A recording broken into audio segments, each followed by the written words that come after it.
आखिरकार लंबी जद्दोजहद के बाद महाराष्ट्र राज्य निर्वाचन आयोग ने मुंबई महानगर पालिका यानी कि बीएमसी समेत 29 महानगर पालिकाओं के चुनाव की तारीखों का ऐलान कर दिया है। मुंबई नगर निगम में पार्षदों का कार्यकाल 7 मार्च 2022 को ही खत्म हो गया था। उसके बाद निगम का प्रशासन प्रशासक के हाथों में है। अब लगभग 3.5 साल बाद बीएमसी चुनाव होने जा रहे हैं। मुंबई महानगर पालिका सिर्फ देश की नहीं बल्कि एशिया की सबसे अमीर महानगर पालिका है। इसका बजट कई छोटे राज्यों के वार्षिक बजट से भी अधिक होता है। 227 वार्ड वाले मुंबई महानगर पालिका में नामांकन पत्र दाखिल करने की तारीख 26 से 30 दिसंबर है। बीएमसी चुनाव को महाराष्ट्र की राजनीति का सेमीफाइनल माना जाता है। दोस्तों, एनवीएन की बातचीत में आपका स्वागत है। न्यूयॉर्क के चुनाव के बाद, न्यूयॉर्क के मेयर चुनाव के बाद अचानक जो है वो नगर पालिका के चुनाव जो है वो ज्यादा महत्वपूर्ण हो गए। सारी दुनिया में उसका चर्चा भी हुआ और अब जो है वो जिस तरह से न्यूयॉर्क का महत्व अमेरिका में है, उसी तरह मुंबई का महत्व जो है वो भारत में है। दोनों जो है वो आर्थिक राजधानी है और वहीं पर जो है वो बहुत सारा बिजनेस कारोबार और तमाम चीजें रहती हैं। तो आज हमारा विषय ये है कि जो कुछ भी न्यूयॉर्क में इस बार हुआ, यानी एक आम आदमी ने सत्ता को, धन को और मीडिया को, उन सब को जो है वो जनता की मदद से हरा दिया। क्या उसी तरह का प्रकरण मुंबई में भी हो सकता है? और अगर हो सकता है तो कैसे हो सकता है? इस चर्चा में बातचीत करने के लिए हमारे साथ हैं श्री धनंजय शिंदे साहब और श्री मेराज हसन सिद्दीकी साहब और श्री शैलेंद्र कांबले साहब। हम अपने तीनों साथियों का इस कार्यक्रम में स्वागत करते हैं। इससे पहले कि हम इस चर्चा में जाएं कि न्यूयॉर्क में क्या हुआ और यहाँ क्या हो सकता है और जो कुछ हो सकता है उसको बदलने के लिए क्या किया जा सकता है, मैं धनंजय शिंदे साहब से ये जानना चाहता हूँ कि महाराष्ट्र एक प्रगतिशील राज्य है और यहाँ पर कुल 27 जो है वो नगर पालिका और महानगर पालिका है।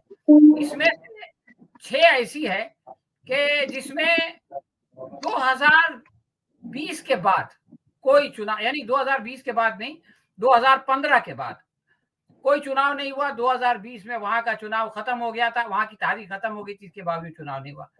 4 ऐसे हैं कि जहां पर 2023 में खत्म हो गया था, यानी आखिरी चुनाव 2018 में हुआ था, उसके बाद कोई चुनाव नहीं हुआ। और 17 ऐसी है कि जहां 2022 में चुनाव होना चाहिए था लेकिन अभी तक चुनाव नहीं हुआ।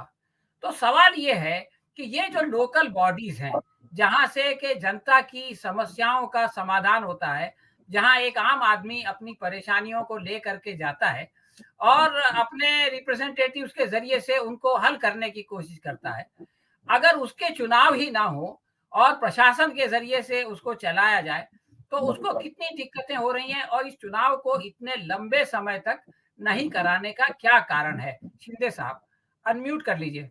देखिए, महाराष्ट्र में और दिल्ली में आरएसएस की सरकार है और आरएसएस इस देश का संविधान नहीं मानता। भारत के, हिंदुस्तान की जो कॉन्स्टिट्यूशन है डॉक्टर बाबा साहेब अम्बेडकर ने लिखी हुई, उसमें जो 74th अमेंडमेंट हुआ है, कॉन्स्टिट्यूशनल अमेंडमेंट, उसमें लोगों के अधिकार जो है, मतलब शहर में मोहल्ला समिति और गांव खेड़े ये रहेंगे तो उसको पंचायत समिति, तो उसमें डिसेंट्रलाइजेशन ऑफ पावर किया है।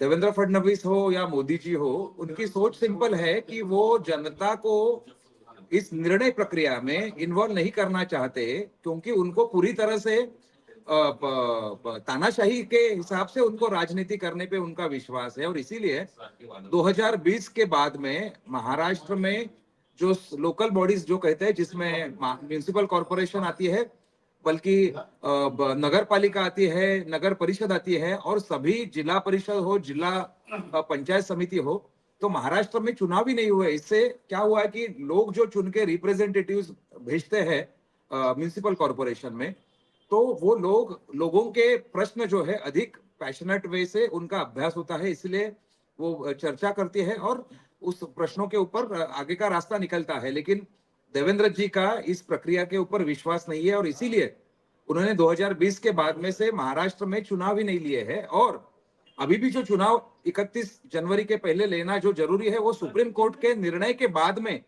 मतलब ये सरकार ने खुद के मन से नहीं लिया है ये निर्णय, बल्कि सुप्रीम कोर्ट ने कहा कि 31 जनवरी के पहले सभी चुनाव पूर्ण होने चाहिए, और इसीलिए सुप्रीम कोर्ट का कंटेम्प्ट आदेश के मानने के लिए उनको ये करना पड़ रहा है। नहीं तो अगर सुप्रीम कोर्ट का आदेश नहीं आता तो ये और भी जब तक सत्ता में है तब तक चुनाव नहीं लेते थे, ऐसे लोग बैठे हैं। और इसका हम मतलब निषेध तो करते ही आए हुए, लेकिन लोगों की बात न सुनने की, विपक्ष के जो पार्टी के लोग हैं, प्रतिनिधि है, विपक्ष के नेता है, उनकी बात नहीं करने की, ये बात सुनने की नहीं, ऐसी एक नया पॉलिटिकल मॉडल न कि मोदी जी ने लाया है बल्कि महाराष्ट्र में देवेंद्र फडणवीस ने भी लाया है। और इसीलिए पिछले 5 साल में अलग अलग पॉलिटिकल पार्टीज हो, महाविकास आघाड़ी के जो मेंबर पार्टीज है, उन्होंने देवेंद्र फडणवीस हो, राज्य के गवर्नर हो, अलग अलग लोगों को अलग अलग लेवल पे पत्र व्यवहार किया है और कहा था कि ये चुनाव लीजिए, लेकिन उन्होंने लिया नहीं। चलो खैर, सुप्रीम कोर्ट ने ये सही निर्णय दिया है और इसकी वजह से अभी इनको ये चुनाव आने वाले दिनों में करवाना पड़ेगा। इससे क्या है कि देखो, कोई भी जिंदगी भर सत्ता में नहीं रह सकता, कोई भी अमर नहीं है, मतलब सत्ते का अमर पट्टा लेके नहीं आया है। इससे नुकसान जो होता है वो इस धरती का, मतलब लोगों का नुकसान होता है, समाज का नुकसान होता है। अगर पब्लिक पार्टिसिपेशन न होने के कारण पूरे अधिकार जो है वो सरकारी अधिकारी जो है उनके हाथ में आते हैं। और इसीलिए आप अगर देखोगे बंबई का अगर हम विचार करेंगे, एमएमआरडीए है जो मुंबई रीजन के विकास में उनका योगदान है, मेट्रो रेलवेज है, आपने 2 दिन पहले देखा होगा कि मेट्रो की जो डिब्बे है वो सड़ गए हैं, मतलब लोकतांत्रिक प्रक्रिया से। और ये प्रक्रिया में करप्शन प्रचंड तौर पे बढ़ा हुआ है। मुंबई महानगर पालिका हो या सभी महानगर पालिका में बड़े पैमाने पे करप्शन हो रहा है, और इस करप्शन का कारण जो है सत्ताधारी भाजपा की जो शैतान के दिमाग से चल रही राजनीति है वही एक है। लेकिन मुझे विश्वास है कि लोगों को ये सब कुछ पता चला है और इसीलिए आने वाले अभी जो चुनाव होंगे तभी महायुति सरकार जो है उनके सभी कैंडिडेट्स को बुरी तरह से इसका झटका बैठने वाला है।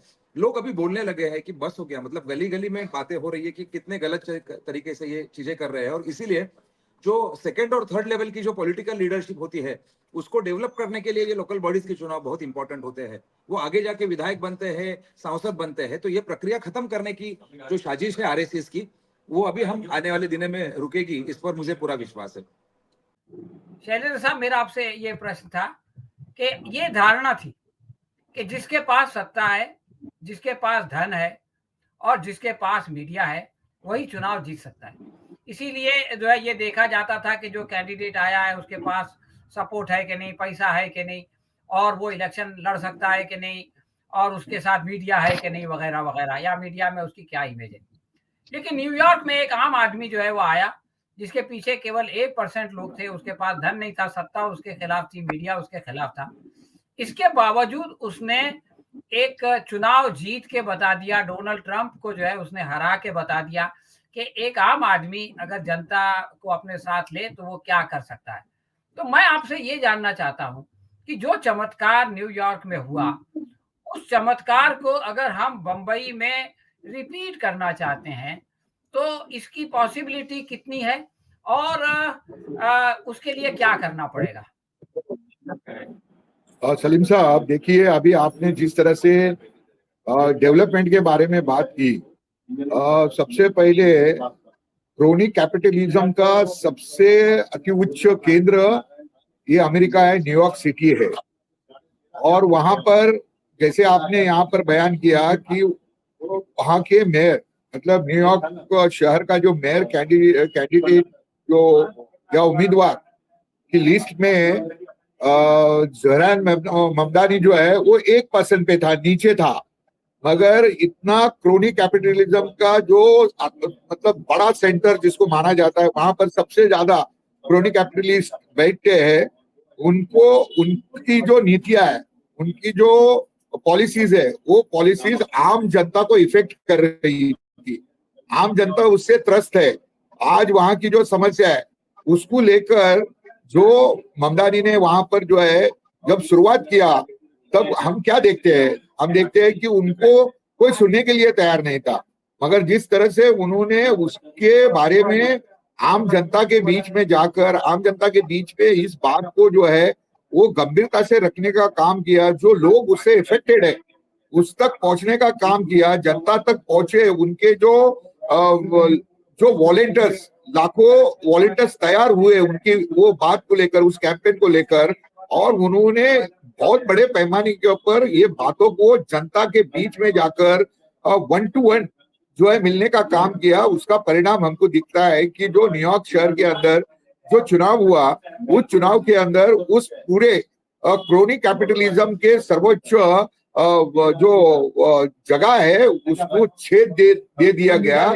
वहां की जनता ने दिया, वहां के आवाम ने दिया, वहां के लोगों ने ये दिखाया, उनको आईना दिखाया कि हम लोग हैं, हम जनवाद और बाकी ये इसको नकारते हैं, हमारे ऊपर जो हो रहे अन्याय के खिलाफ हम रास्ते के ऊपर आ सकते हैं, संघर्ष कर सकते हैं और जनवादी तरीके से इलेक्ट्रोल मतलब प्रोसेस के माध्यम से हम आपको जो है ये आंसर दे सकते हैं, उत्तर दे सकते हैं। वो ममदानी के बारे में उन्होंने वहां पर दिया।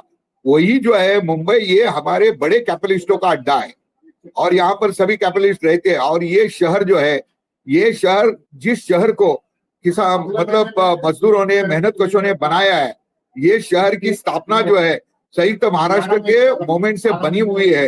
107 जो है हमारे लोगों ने शहादत दी है। उस शहर को अगर आज अदानी के हाथ में देने का काम ये महाराष्ट्र के अंदर बैठी हुई जो सरकार है, महायुति की सरकार और केंद्र की नरेंद्र मोदी की सरकार, ये उसको नोचना चाहती है। वो पूरी मतलब हमारे मुंबई शहर को जो है ये इनको बेचना चाहते हैं और वो बेच रहे हैं, बेच दिया है उन्होंने। ये तो हमारे सामने उसका ताजा उदाहरण है। और इसके लिए हम चाहते हैं, मुझे ऐसा लगता है कि मुंबई कर जनता जो है, ये अभी जो महानगर पालिका के जो चुनाव आए हैं, हम सभी ने इस बात को गंभीरता से लेना चाहिए और हमने सभी लोगों ने, जनता की आवाज इस तरह से तैयार होनी चाहिए। और हमने हमारे सामने का सबसे बड़ा जो चैलेंज है भारतीय जनता पार्टी को परास्त करना, भारतीय जनता पार्टी को मतलब हराना। हमारे पॉलिटिकल मतभेद जरूर होंगे मगर एक कंसेंसस बनाने चाहिए और कंसेंसस बनाकर जो भी पॉलिटिकल पार्टी, जैसे हम भी खुद पॉलिटिकल पार्टी से है, सीपीएम से है, तो हम भी इस बात को दिमाग में लेते हुए चल रहे हैं कि किसी भी हालत में भारतीय जनता पार्टी जो है, जो नैरेटिव सेट कर रही है, जो नैरेटिव बना रही है, जिस तरह से मतलब एक हिंदू मुस्लिम पोलराइजेशन करने की मतलब वो कोशिश कर रही है, उसको शिकस्त दे सकते हैं। इसलिए हम लोग भले ही हम पॉलिटिकल पार्टियां चला रहे, हमारे इंटरेस्ट अलग अलग है, वो होने के बावजूद भी हमको हमारी मुंबई को बचाने के लिए, मुंबई को एक साथ रखने के लिए ये भारतीय जनता पार्टी को, उसके जो अलायंस को जो है वो शिकस्त देना चाहिए, उसको हराना चाहिए। और वो बनाने के लिए जनता के बीच में जाना चाहिए ना। जनता के साथ अगर हम लोग नहीं रहेंगे, जनता के बीच में ये मैसेज नहीं लेके जाएंगे, जनता के बीच में ये मैसेज नहीं पहुंचा पाएंगे, तो हम जनता का विश्वास प्राप्त नहीं कर सकते। हम ममदानी की बात कर रहे, इतने बड़े अति उच्च जो तुम्हारा जो जिसको मैं बोल रहा था शुरुआत में कि क्रोनी कैपिटलिज्म का अड्डा है, वहां पर, वहां से जो क्रोनी कैपिटलिज्म की जो वहां पर शुरुआत हुई है, उस अड्डे के अंदर एक डेमोक्रेटिक सोशलिस्ट विचार को मानने वाला आदमी वहां पर आता है और वो इस तरह से आता है, उसके सामने काफी दिक्कत है। इवन डोनाल्ड ट्रम्प ने उसको बोला कि मतलब वो भी कैंपेन किया कि उसको हराओ और उसको वो आना नहीं चाहिए। इस तरह का कैंपेन करने के बावजूद भी लोगों ने डोनाल्ड ट्रम्प को ही हरा दिया है। तो ये सबक हमारे सामने है और मुझे लगता है कि भारतीय जनता पार्टी जो है उसको हराने के लिए ये जो कैपिटलिस्टों का अड्डा है उसको अगर शिकस्त देना है तो हमको हाथ में हाथ डालकर एकजुटता के आधार के ऊपर मुंबई के कॉर्पोरेशन को फेस करना चाहिए। सबने ये नहीं दिमाग में रखना चाहिए कि हम बड़े हैं, हम छोटे हैं, हमारे ये सबसे ज्यादा चलेगी। वो वहां पर जरा उसके अंदर थोड़ा बैलेंस बनाते हुए अगर हम लोग चलेंगे तो मुंबई के अंदर हम लोग जो है बदलाव ला सकते हैं और हम एक जनवादी सरकार जो है वो बना सकते हैं। और मुंबई जैसे शहर के अंदर जो तकरीबन 50-55 हजार करोड़ का सालाना बजट है, जिस तरह से वो पूरा जो है मुंबई के विकास के लिए, मुंबई के भलाई के लिए, मुंबई के नागरिक के लिए यहाँ पर अच्छी सुविधा उपलब्ध कैसे कराई जा सकते, उसके लिए संघर्ष करने वाले ऐसे काउंसलर वहां पर जाना चाहिए जो सही मायने में जनता के हितों की बात कर सकते हैं। मेडिकल की सुविधाओं को लेकर, ट्रांसपोर्टेशन की सुविधाओं को लेकर, पर्यावरण की सुविधाओं को लेकर, साफ सफाई की सुविधाओं को लेकर और बाकी जो सभी समस्या उसको लेकर हम लोग जो है वो उस माध्यम से कर सकते हैं, ऐसा मुझे लगता है। मेरा साहब, मैं आपसे ये जानना चाहता हूँ कि अभी शैलेंद्र साहब कह रहे थे कि ज़ोरान मोदनानी के साथ जो है वो तकरीबन 1 लाख वॉलंटियर्स थे और उन्होंने फ्री में जो है उसके लिए काम किया और इसकी वजह से जो करोड़ों रुपए खर्च होते हैं दिन रात लोगों को एम्प्लॉय करने के लिए, वो खत्म हो गए। और फिर ये कि जिस तरह से उसने बगैर किसी कॉम्प्रोमाइज के, ये डरे बगैर कि ये नाराज हो जाएगा, वो नाराज हो जाएगा, मैं इसको खुश करूं, उसको खुश करूं, जो बात सही लगी, चाहे किसी को खुश करने वाली हो, किसी को नाराज करने वाली हो, उसने अपनी बात रखी और उसका नतीजा ये निकला कि जो है वो ट्रम्प जिसको सपोर्ट कर रहे थे और डेमोक्रेटिक पार्टी के जो एक्स गवर्नर थे वो हार गए। मैं आपसे ये जानना चाहता हूँ कि अगर मुंबई में लाखों लोग इस चुनाव में शामिल हो वॉलंटरी तौर पर, उनको ऐसा लगे कि हमको जो है इस चुनाव में शामिल होना चाहिए और एक परिवर्तन लाना चाहिए और इन लोगों को जो कि ये समझते हैं कि सत्ता इनकी प्रॉपर्टी है, जो है वो बांधी है, उसको जो है सबक सिखाना चाहिए ना पड़ेगा का माहौल बंबई में बन जाए। सबसे पहले तो मैं, जो आपने कहा न्यूयॉर्क की मिसाल दी ज़ोरान ममदानी की, तो उसके लिए एक ही मिसरा कहना चाहूँगा कि कोशिश करने वालों की कभी हार नहीं होती। दूसरा, आपने एक बात कही और वो सब यहाँ की पॉलिटिकल पार्टियों को भी सोचना चाहिए, ध्यान देना चाहिए। कंप्रोमाइज। ज़ोहरान ममदानी ने अपने उसूलों से, अपनी विचारधारा से, अपने नजरियात से, अपने आइडियोलॉजी से कंप्रोमाइज नहीं किया। तो वहां की जनता ने निकल कर कि भाई ये शख्स जो है ये कंप्रोमाइजिंग नेचर का नहीं है, ये जिसको सच समझता है, जो सही मानों में मसाइल प्रॉब्लम है उनको हल करने की बात करता है, अपनी आइडेंटिटी नहीं छुपाता है, अपनी आइडेंटिटी पर शर्मिंदा नहीं है, अपनी आइडेंटिटी को लेकर खौफजदा नहीं है, किसी खौफ की नफ्सियात का शिकार नहीं। ये तमाम चीजें हमको ज़ोहरान ममदानी के कैंपेन से, उसके एक्टिंग से और उसकी बातों से मिलती हैं। यहाँ भी मैं समझता हूँ कि एक बहुत बड़े बदलाव के लिए कोशिश कॉरपोरेशन के इलेक्शन, जिला पंचायत, जिला परिषद वगैरह से ही करना पड़ेगी। सबसे पहली चीज है मानसिकता का बदलना। आज बड़े अफसोस से ये कहना पड़ता है कि वो पार्टियां जो अपने आप को सेकुलर कहती हैं और जिनका कॉन्स्टिट्यूशन भी सेकुलर है और जिसमें बहुत सारे लीडर भी सेकुलर हैं, नो डाउट उनका दावा बड़ी हद तक सही भी है, लेकिन आज हो ये रहा है कि डर की राजनीति बैठ गई इनके दिलों में। ये डर की राजनीति में आ गए, इसलिए अपने स्टेज से, अपने मेन कैंपेन से किसी दाढ़ी टोपे वाले मुसलमान को ये दूर रखते हैं। ये डर की राजनीति है, ये कंप्रोमाइज है। इस तरह का कंप्रोमाइज फिरका परस्तों को हौसला देता है।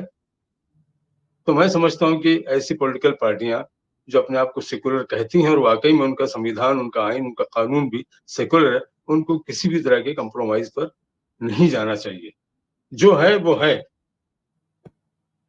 ये नहीं सोचेंगे क्या हो जाएगा। डर की राजनीति छोड़ देना चाहिए। पोलराइजेशन वगैरह कुछ नहीं होगा कि सारे, देखिए आज भी अक्सरियत, मेजोरिटी सबको मिलकर साथ लेकर चलने वाले लोगों की है। आज मैक्सिमम भारत का नागरिक, मुंबई का नागरिक, महाराष्ट्र का नागरिक, ये भाईचारा चाहता है, ये आपस में मिलजुल कर रहना चाहता है, ये नफरत की सियासत का हिस्सा नहीं बनना चाहता है। बस जरूरत इस बात की है आगे बढ़ना, मैदान में निकलना। मुट्ठी भर लोग हैं जो नफरत की सौदागरी करते हैं, वो कामयाब इसलिए हो जाते हैं कि वो बहुत ज्यादा लोग जो मेजोरिटी में हैं, जो मोहब्बत चाहते हैं, जो भाईचारा चाहते हैं, जो आपसी सौहार्द चाहते हैं, वो मैदानों में नहीं निकलते हैं, घरों में बैठे रहते हैं। तो जरूरत इस बात की है कि तमाम लोग मैदान में आए, निकले। तो जाहिर सी बात है यहाँ भी होगा। अब आप जाइए पीछे, इसकी मिसालें मिलती हैं। यही मुंबई है। मुंबई में जनता दल के जमाने में अली मोहम्मद नाज मेयर रहे हैं मुंबई के, यूसुफ खान, दिलीप कुमार शरीफ ऑफ बॉम्बे रहे हैं। कोई फर्क नहीं पड़ा था, कोई वावेला नहीं मचा था, कोई नफरत की सियासत उस जमाने में नहीं कारगर हुई थी। उस वक्त ये था कि भाई सलाहियत जिसमें हो, एबिलिटी जिसमें हो, उसको आगे बढ़ना चाहिए और लोगों को उसका साथ देना चाहिए। इसी मानसिकता को और इसी विचारधारा को लेकर आगे बढ़ने की जरूरत है। और मैं समझता हूं कि आज की परिस्थिति में तो वो साटम ने तो कोशिश इस बात की थी ना कि मुंबई का मेयर किसी खान को नहीं बनने देंगे। अरे तो कौन बोल रहा है खान बनेगा? किस पार्टी ने कहा कि मुंबई का मेयर हम मुसलमान बनाएंगे? और ये कहना भी गलत होगा। मुंबई का मेयर वो होना चाहिए जो मुंबई के विकास के लिए, मुंबई के शहरियों के लिए, मुंबई की जनता के लिए भलाई का काम कर सकते हैं, डेवलपमेंट का काम कर सके, तरक्की का काम कर सके, विजन हो उसके पास, सोच हो, कुछ करने का जज्बा हो, सच्चा हो, भ्रष्टाचारी ना हो। ऐसा आदमी चाहिए, चाहे वो किसी जाति, किसी धर्म का हो। ये सोच होनी चाहिए और इसी सोच को लेकर आगे बढ़ना चाहिए।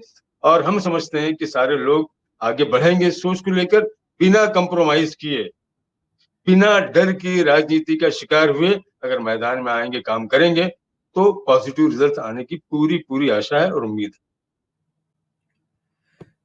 देखिए, साठम की बात आपने की, तो जब ट्रंप जो है वो जोरान को नहीं रोक सका, तो बेचारा साटम किस खेत की मूली है। खैर, मैं एक सीरियस प्रश्न के साथ शिंदे साहब के पास आऊंगा। शिंदे साहब, लोकसभा का कार्य क्षेत्र अलग है और विधानसभा का कार्य क्षेत्र अलग है और नगर पालिका का कार्य क्षेत्र भी अलग है। इसी प्रकार जो है वो हर क्षेत्र के अलग अलग प्रश्न होते हैं और इसी प्रकार अलग अलग मुद्दे होते हैं।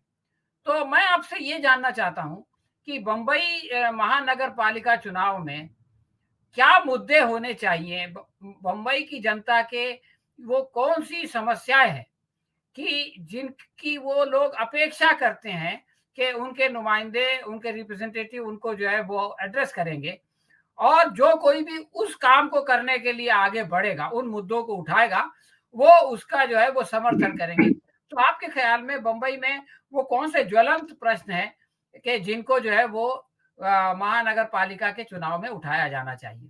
भारतीय जनता पार्टी का मुंबई का जो अध्यक्ष है, एक पॉलिटिकल मैच्योरिटी कहा जाता है ना, तो उस व्यक्ति के अंदर कितनी पॉलिटिकल मैच्योरिटी है, आपने मतलब वो पदभार ग्रहण करने के पहले उनका एक ऑडियो कन्वर्सेशन मुंबई महानगर पालिका के अधिकारी के साथ में वायरल हुआ था, जिसमें उन्होंने बहुत गंदी गंदी गालियां दी हैं। तो खान महापौर बनेगा या ऐसा करना, ये मतलब लोग समझ चुके हैं कि इनमें मतलब काबिलियत नहीं है इनमें, और इसीलिए पिछले 2022 से मुंबई महानगर पालिका का अगर हम विचार करेंगे तो 2022 से लेके अभी तक 3 साल में नहीं, बल्कि 2014 से लेके अभी तक मुंबई शहर की क्या हालत बना रखी है भारतीय जनता पार्टी के नेतृत्व वाली सरकार ने। और बंबई में अभी मैं थोड़ी देर पहले बोल रहा था कि मुंबई मेट्रो जो है, मुंबई मेट्रो के पर्दे जो पतरा है वो सड़ गया है।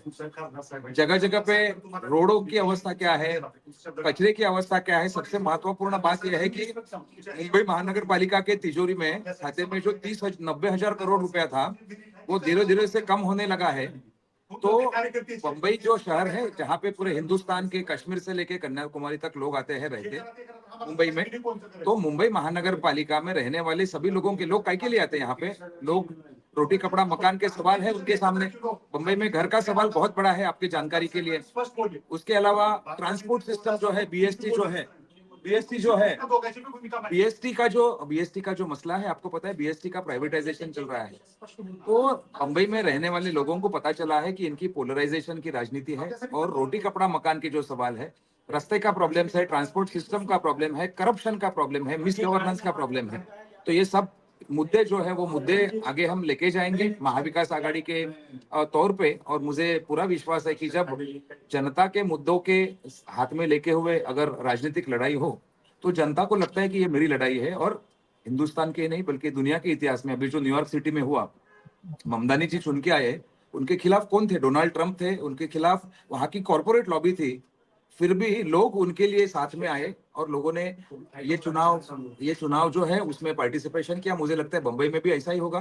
बंबई की जनता इकट्ठा होगी और भारतीय जनता पार्टी और महायुति को उनका जो अभी करप्ट प्रैक्टिस चल रहा है उनको पूरी तरह से उखाड़ के फेंक देगा, क्योंकि बंबई वालों को डबल इंजन सरकार जो है वो क्या कर रही है वो देख रहे हैं, और यहाँ से भारतीय जनता पार्टी की उल्टी गिनती शुरू होगी, ऐसा मुझे लगता है। शैलेंद्र साहब, अभी अभी धनंजय शिंदे साहब बता रहे थे कि महाविकास आघाड़ी जो है वो मुंबई का इलेक्शन लड़ेगी। इससे पहले लोकसभा में महाविकास आघाड़ी ने जो है वो मिल के चुनाव लड़ा, और उसके बाद विधानसभा चुनाव भी महाविकास आघाड़ी ने मिल के चुनाव लड़ा। लेकिन क्या आपको लगता है कि म्युनिसिपल कॉरपोरेशन में भी जो है वो महाविकास आघाड़ी जो है वो एक साथ चुनाव लड़ेगी। और ये जो नया डेवलपमेंट हुआ है उद्धव ठाकरे और राज ठाकरे की दोस्ती का, क्या इसका जो है महाविकास आघाड़ी के ऊपर कोई प्रभाव पड़ेगा? अपने अपने पार्टी को बढ़ाने का हर किसी को वो चाहत होती है, वो उनका एजेंडा होता है, उसके बारे में कोई दुमत नहीं है। हम चाहते हैं कि अपने अपने एजेंडे को, अपने अपने पार्टी को आगे जरूर बढ़ाए, मगर बढ़ाते वक्त हमारे सामने जो सबसे बड़ा जो खतरा है, सबसे बड़ी जो ताकत है, पैसे के बल के ऊपर, सभी चीजों के बल के ऊपर, आज वो लोग जो है वो सभी चीजें जो है, मीडिया से लेके सभी चीजें आज उन्होंने पूरी तरह से जकड़ के रखी हुई है, और वो उसका इस्तेमाल जो है हमारे जैसे जो जनवादी विचार को रखने वाले लोगों के खिलाफ में करते हैं। अभी मैं आपको बताना चाहता हूँ, अभी 1 नवंबर को जो ये वोट चोरी और ये जो डबल टिबल चोबल जो वोटर लिस्ट के अंदर नाम है उसको लेकर जो हम लोग ने प्रयास किया, हम इलेक्शन कमीशन के पास गए, 13 नवंबर 14 नवंबर को गए, उसके बाद प्रेस किया। ये सब करने के बाद मुंबई के रास्ते के ऊपर लाखों लोगों का मोर्चा हम लोग ने ऑर्गेनाइज किया, यूनाइटेडली किया। वो क्यों किया? क्योंकि ये गड़बड़ियां हो रही है, उसको कैसे हम लोग मतलब एकत्रित होकर वो हम सामने लाए। हम कोई पॉलिटिकल पार्टी के खिलाफ में थे क्या? भाजपा के खिलाफ में नहीं थे।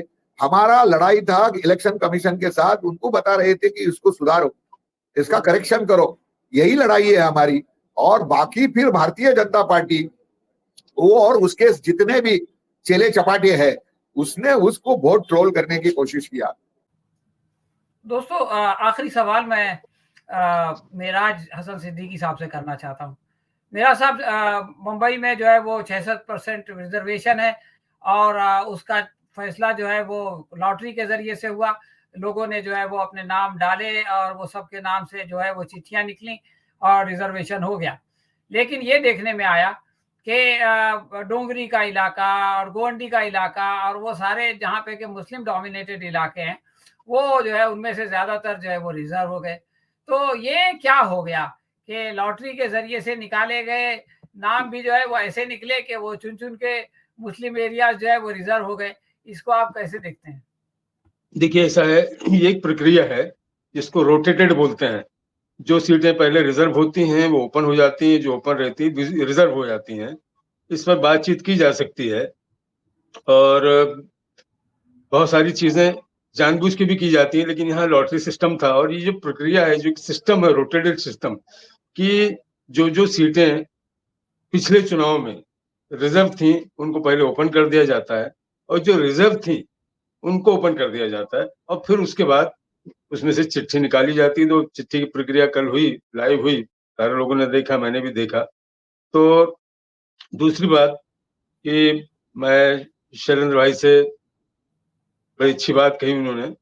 हम भी चाहते हैं कि भारतीय जनता पार्टी को जो कि आरएसएस के मुद्दे पे काम करती है उसको बाहर रखने के लिए हम सबको मिलकर काम करना चाहिए। और जो हमने किया भी था, हमने पार्लियामेंट के इलेक्शन में किया, असेंबली में किया, लेकिन बड़ा खराब तजुर्बा हमको रहा, बहुत खराब तजुर्बा। और अब कारपोरेशन में हमने समाजवादी पार्टी ने तय किया है कि हम तनहा लड़ेंगे। उसकी वजह भी है कि एक तो ये कि हमारा तजुर्बा ठीक ठाक नहीं रहा, दूसरा ये कि कितना कंप्रोमाइज करे आदमी, कितना करे। जो लोग उत्तर भारतीयों को जगह जगह मारते हैं, पीटते हैं, भाषा के नाम पे, प्रांत के नाम पे, फिर उन रिक्शा चलाने वाले की, ठेला लगाने वाले की, पाव बेचने वाले की, हाँ, ट्रेनों में बेचने वाले की, उसकी मारते हैं, पीटते हैं, उसकी वीडियो बनाकर अपनी पीठ थपथपाते हैं, अपने बहादुर समझते हैं। भाई मराठी भाषा का सभी सम्मान करते हैं और सबको सीखना भी, जो यहाँ रहता है, रोजगार कमाता है, खाता है, उसको सीखना भी चाहिए। हम सबने सीखी है, हम सबको अब मराठी बोलना आती है, सीखना भी चाहिए। लेकिन कोई ये कहे कि जबरदस्ती तुमको सीखना पड़ेगा, तो ये तो नाकाबिले बर्दाश्त बात है। एक भी ये बात हुई। दूसरी बात हुई कि भाई जो लोग असेंबली में ये कहते हैं, भाई आदित्य ठाकरे जी ने कहा कि भाई मुबारकबाद दी फडणवीस साहब को कि आपने तमाम मसाजिद से भूखे उतरवा ली थी। ये क्या बात है? होता ये है कि जब मिलजुल कर काम किया जाता है तो वो मुद्दे जिन पर सहमति नहीं हो या जिसपे आपस में एक दूसरे से मतभेद हो, इख्तिलाफ हो, उसको थोड़ा सा इंसान बाजू में रख देता है। लेकिन वो हर मीटिंग में उसमें कि हमको बाबरी मस्जिद तोड़ने पर गर्व है, इस तरह की बातें अगर करेंगे और हमको साइडलाइन करने की कोशिश करेंगे तो कैसे साथ चला जाएगा? आदमी बहुत सारे मुद्दों पर कंप्रोमाइज करता है, लेकिन कंप्रोमाइज की भी एक हद होती है, एक सीमा होती है। समाजवादी पार्टी महानगर में मुंबई प्रदेश का जो इलेक्शन है उसको खुद तनहा लड़ेगी अपने दम पे। धनंजय साहब, आखिरी आपसे छोटी सी टिप्पणी ये लेनी है कि महाराष्ट्र के जो चुनाव हो रहे हैं म्युनिसिपल कॉर्पोरेशन के, और बम्बई में, खास तौर से मुंबई में जो चुनाव हो रहा है, इसमें आप क्या देखते हैं? किस तरह से जो है वो बीजेपी और शिंदे और ये जो अजित पवार का गुट है, इन तीनों को अगर ये एक साथ आते हैं तो इनको हराने के लिए 1, 2, 3 सबसे अहम काम क्या है जो करने पड़ेंगे? नहीं, एक तो जनता के मुद्दे जो है, रोटी कपड़ा मकान के सवाल है। बम्बई शहर की अगर बात करेंगे तो यहाँ पे एक तो घर का मुद्दा बहुत बड़ा है, जो झोपड़पट्टी में रहने वाले लोगों का पक्के मकान मिलने चाहिए, तो एक वो सबसे बड़ा मुद्दा है। उसके अलावा ट्रांसपोर्ट का मुद्दा जो है, बीएसटी जो पब्लिक ट्रांसपोर्ट वाली व्यवस्था है, तो वो कमजोर करने की जो साजिश हो रही है, लोगों को माइग्रेट होना पड़ रहा है बम्बई के बाहर। और सबसे महत्वपूर्ण बात यह है कि मुंबई मतलब महाराष्ट्र की अस्मिता है। आपको पता है कि संयुक्त महाराष्ट्र मूवमेंट जो हुई थी, उसमें 107 लोगों ने अपनी जान दी मुंबई महाराष्ट्र में रहने के लिए। लेकिन हम देख रहे हैं कि मोदी जी हो, अमित शाह जी हो, देवेंद्र फडणवीस हो, भारतीय जनता पार्टी हो, तो इनकी बम्बई महानगर पालिका की जो 90,000 करोड़ रुपए की जो डिपॉजिट था, उसके ऊपर नजर है। तो महाराष्ट्र की जो जनता है, जो बम्बई में आए हैं, या महाराष्ट्र बम्बई में रहने वाले लोगों को ये सब चीजें पसंद नहीं है। क्योंकि आप देख रहे हो कि एक जगह से अडानी जो है, अडानी को जमीन दी जा रही है, धारावी हो या बड़े बड़े प्रोजेक्ट हो। यहाँ का एयरपोर्ट जो है वो अडानी को दिया गया है। बाकी सारे प्रोजेक्ट में देवेंद्र फडणवीस के करीबी जो मोहित कंबोज है, उनको प्रोजेक्ट दिए जा रहे हैं। तो ये शिंदे हो या अजित पवार हो या देवेंद्र फडणवीस हो, तो ये मिल जुट कर ये बम्बई को ये कर रहे हैं, लूट रहे हैं। और ये लोगों के समझ में आ गया है कि यार ये तो लूटने वालों की सरकार है। तो इसलिए बम्बई की जनता विरुद्ध भारतीय जनता पार्टी, एकनाथ शिंदे वाली शिवसेना और अजित दादा पवार वाली राष्ट्रवादी कांग्रेस, ये ऐसी लड़ाई होने वाली है। और कांग्रेस पार्टी जो है, हम बहुत ही मैच्योर्ड वे से इस प्रक्रिया में पार्टिसिपेट करेंगे और इनको मतलब हराएंगे, ऐसा मुझे पूरा विश्वास है। और इसी तौर पे कांग्रेस के सभी कार्यकर्ता और पदाधिकारी काम करने लगे हैं। और बल्कि कल के दिन में ही महाविकास आघाड़ी के लीडरों की भी बैठक हुई थी। तो काफी हम काम भी हो रहा है फंडामेंटल जो चुनाव को इनको हराने के लिए। और कांग्रेस के हर कार्यकर्ता ने मन में थाम लिया है कि राहुल गांधी जी जो विचार देते हैं कि डरो मत, प्यार की, मोहब्बत की, भाईचारे की राजनीति करने की बात होती है, बल्कि इनकी हिंदू मुस्लिम करना, जाति और धर्म की राजनीति कर रहे हैं, वो पसंद नहीं है। और इसलिए कांग्रेस का कार्यकर्ता भी इस वक्त बहुत अच्छी तैयारियां करके इनको हराएगा, ऐसा मुझे विश्वास है। हाँ, तो दोस्तों, आपने सुना मुंबई म्युनिसिपल कॉर्पोरेशन का जो चुनाव होने वाला है, महानगर पालिका का, उसके लिए किस तरह की तैयारी है, किस तरह की सोच है? मेरा जो कहने का तात्पर्य यही है कि हम चाहते हैं कि मुंबई के महानगर पालिका के इस चुनाव के अंदर सब समस्या काफी है। अभी उन समस्याओं का मैं पाड़ा पढ़ना नहीं चाहता। समस्याओं से जूझ रहे हैं हम लोग, चाहे मेडिकल का मतलब पब्लिक हॉस्पिटल हो, जितने भी सार्वजनिक अस्पताल हो, उनकी समस्या है। अभी आमची मुंबई आमची बेच जो हम उसको लीड कर रहे हैं, हमने बनाई है, उसके माध्यम से मुंबई की जो बस सेवा है, जो कभी 4-4.5 हजार बसेस हुआ करती थी, अभी वो 1.5 से 1.5 हजार बसेस है। आप सोचिए, सबसे अफोर्डेबल सेवा देने वाली हमारी बस सेवा है। आज उसका पूरा जिस तरह से निजीकरण करने का प्रक्रिया चल रहा है, मैं ये एक उदाहरण के रूप में मैं दे रहा हूँ। ये जन आरोग्य संघर्ष समिति बनी है हम लोग ने मुंबई के अस्पताल को लेकर। अभी पिछले 6 तारीख को हमने 7 हिल हॉस्पिटल के ऊपर सभी पॉलिटिकल पार्टी ने मिलकर वहां पर प्रदर्शन किया। वो इसलिए 16 एकड़ लैंड है, 1500 बेड का हॉस्पिटल है, वो जो है अंबानी को देने की प्रक्रिया चल रही है, उसके खिलाफ हम लोग लड़ रहे हैं। तो हमारा कहना क्या है कि वो लैंड बीएमसी की है 16 एकड़, वो हॉस्पिटल बीएमसी ने बांधा है, कैंसर के लिए बांधा था। मगर आपको मालूम है कोविड के समय में वो बहुत बेहतरीन हॉस्पिटल मतलब कारागर हुआ, साबित हुआ। मेरा कहना यह है कि मुंबई के अंदर काफी समस्या है। हम चाहते हैं, ये समस्या होने के बावजूद भी हम चाहते हैं कि पोलराइजेशन नहीं होना चाहिए। महराज भाई ने बताया वो अपना उनका पार्टी का निर्णय बता दिया, कल कांग्रेस भी बता देगा, मनसे शिवसेना भी बता देगा। हमारा कहना है, हम लेफ्ट पार्टी के लोग हैं, सीपीएम के लोग हैं, हम भले ही ज्यादा सीट नहीं लड़ेंगे, जो भी लड़ेंगे 30, 40, 50 सीट लड़ेंगे, मगर हम उसके अंदर भी हम चाहते हैं पोलराइजेशन नहीं हो। हमारे मत जो है एक सक्षम ऐसे मतलब मोर्चे को मिले जहां पर हमारा लोग, हमारा प्रतिनिधि और हमारे मुंबई की जनता की भलाई को चाहने वाली सरकार, भलाई को चाहने वाली ऐसी जो है वो कॉर्पोरेशन के अंदर लोग आए, और उस तरह से उस विचार को लेकर हम काम करते हैं। कॉन्फेडरेशन नहीं चाहिए। तो इस तरह से अगर हम लोग काम करेंगे आगे जाकर, तो हम बदलाव की स्थिति में जाएंगे। पोलराइजेशन नहीं होना चाहिए, मतों का विभाजन नहीं होना चाहिए। कोई भी जातिगत या धर्मगत जो राजनीति करने वाले लोग हैं उसको हम लोग परास्त करना चाहिए। हम अगर न्यूयॉर्क से सीखते हैं, जैसे मेराज भाई ने बोला कि ममदानी ने एक आइडेंटिटी दिखाया, आइडेंटिटी होने के बाद भी ममदानी को सिर्फ मुस्लिम तो वहां पर बहुत कम संख्या में है, मगर ज्यूइश ने वोट दिया, वहां के मूल निवासियों ने वोट दिया, सभी ने वोट देकर तो वो चुन के आए ना वहां पर। तो एक विजन लेके वो गए थे, वही विजन लेकर मुझे लगता है कि हम लोग सब लोग जो है काम कर रहे हैं, और उसी विजन को लेकर हम लोग अगर ये कॉर्पोरेशन के अंदर जाएंगे तो निश्चित रूप से हम ये शक्ति को रोकेंगे। हमारे मुंबई को जो ये बड़े मतलब क्रोनी कैपिटलिस्ट के हाथ में देना चाहते हैं, उससे हमारी मुंबई को बचा सकते हैं, और मुंबई का मुंबईयापन जो है वो रखने में हम लोग कामयाब हो सकते हैं। मराठी लोगों का मुंबई जो है, मुंबईकर लोग जो है उसको रखने का हम कामयाब हो सकते हैं, ऐसा मुझे लगता है। और उस दृष्टि से हम लोग आगे जाके काम करना चाहिए, और उस तरह से ही मुझे लगता है मोर्चे का भी निर्माण उसी तरह से होना चाहिए। यही मुझे बात है। तो दोस्तों, आपने सुना शैलेंद्र साहब कह रहे थे कि हमारा मतभेद नहीं होना चाहिए, हमारा मनभेद नहीं होना चाहिए, और वोट का विभाजन भी नहीं होना चाहिए, और सबको मिलकर के उन शक्तियों को जो कि मुंबई पे जो है वो प्रशासन करती रही बगैर इलेक्शन के, और अब भी जो है वो आगे चल करके मुंबई के खजाने को लूटना चाहती है, और जनता की जो सुविधाएं हैं उनको जो है वो प्राइवेट लोगों को, कुछ जो है वो लोगों को जो है वो कैपिटलिस्ट लोगों को बेचना चाहती है। उनके खिलाफ जो है वो सब लोग एक साथ हों और उनको शिकस्त दें। ये जनता की मांग है, ये लोगों की मांग है।